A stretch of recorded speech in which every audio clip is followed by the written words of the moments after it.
Are near these record highs, even with this in and out kind of blase movement here. Volume is very, very low today. Not surprising before a three-day holiday weekend. To market watchers, Jonas Max Ferris, Tim Evans. Tim, what do you think of the Amazon Alphabet race, if there is one going on here? How significant is that one getting to 1,000 before the other? Well, I mean, I think it's significant from a psychological standpoint. I mean, that ultimately I think would set the tone and give bulls in the market, the confidence as we come out of this extended holiday break into next week to, hopefully keep the bid going in the market. We mentioned briefly there, Jonas, this notion that one or both issues, should they split the stock, normally that helps retail investors come in. Some are very happy to do that. Others are loath to do that. Warren Buffett comes to mind with Berkshire Hathaway. What is the upside downside to a split? Well, it is often done to humor individual investors. It is less relevant as a strategy today, given that you can trade shares for no commission. It's not, you can do fractional shares at some online brokers. That said, that's still a huge component. One of what you see in the market right now is an individual investor, irrational exuberance, starting to build in animal spirits. Schwab recently announced more new account opens than they had since '99, which kind of says something. You're seeing, Bitcoin gambling going on. That's just epic. One of the fintech apps, Robinhood, which is really day trading for millennials with margin accounts. These are very popular stocks. They're all-time highs in those networks. They get to borrow cheaply and buy and trade the stocks with no commission, so it's a very easy-to-use app. And it's hard to get young people into the market. Now they're basically speculating between the cryptocurrencies, of which there's about 10 now, multi-billion-dollar valuations. I see kind of some scary enthusiasm. This is not about Trump anymore. That kind of rally petered out in March about the tax cuts, and these tech companies did get a bid because they would benefit almost the most from tax reform because they're the ones keeping all the money abroad.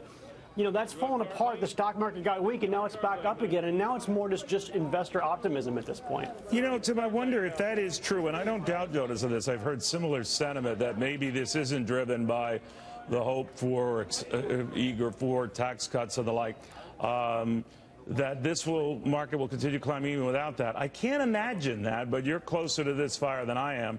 If that falls through, the tax cut falls through this year, I can't imagine the market would at least correct.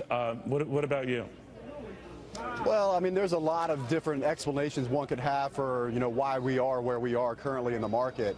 You can't get away from the fact that, the current levels that we've achieved are, in part at least, due to the expectation that this pro-growth agenda from the Trump administration is ultimately going to get pushed through Congress and signed into law.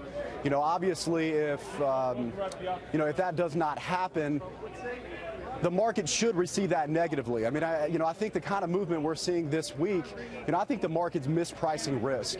I mean, given the risk and all the issues that the Trump administration is currently going through, I mean, my view was that we should have seen a little more downside than we saw, and the recovery shouldn't have been as quick. So, I think really what we're dealing with is a market again. I mean, I think we have excess liquidity in the market. Yeah. Those type of market movements you get, that we saw last week where we briefly broke and then immediately rallied, and there was really no change in, fundamental news or anything that, would really change investor sentiment. So, I think that excessive liquidity is continuing to drive this market, and by and large it will continue to until the Fed, I think it's a little more clear in terms of the timeline that we can expect to see that balance sheet wound down a little bit. No, I share the same concerns, which probably means you should run the other way, Tim. But I mean, Jonas, the one thing I wonder about is if let's say the tax cuts don't go through fruition, if let's say the more leaks come out, whether fair or accurate or even close to reality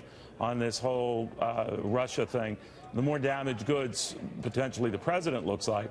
I cannot imagine that being good for stocks. But again, this market has climbed this wall of worry, and the president certainly has bounced back from other dilemmas. But I would imagine that would be hard to ignore. It's not good for stocks, but let's not forget, the rally wasn't just about getting tax cuts. It was about not getting more tax increases and more regulations. We're not going to swing back in that direction. Yeah. The market remember, the market, like everybody else, was expecting Hillary to win. That was a promise for higher tax rates on some levels to pay for more benefits. So at the very least, you got that out. That is not in the Right, cards. so that was probably 1,000 points right there. Whether Trump gets anything approved that's significant on a long-term basis might only be a few more thousand points. And again, I do think the benefit of the tax cut from Trump is petering away to just general enthusiasm about the market. Now, that is a dangerous situation in itself, but it's not going to fall apart just on not getting a tax package plan passed this year. Gentlemen, I want to thank you both. Hope you have a very safe, happy Memorial weekend. All right, in the meantime here, Dow not doing much, if anything. Volume is very light.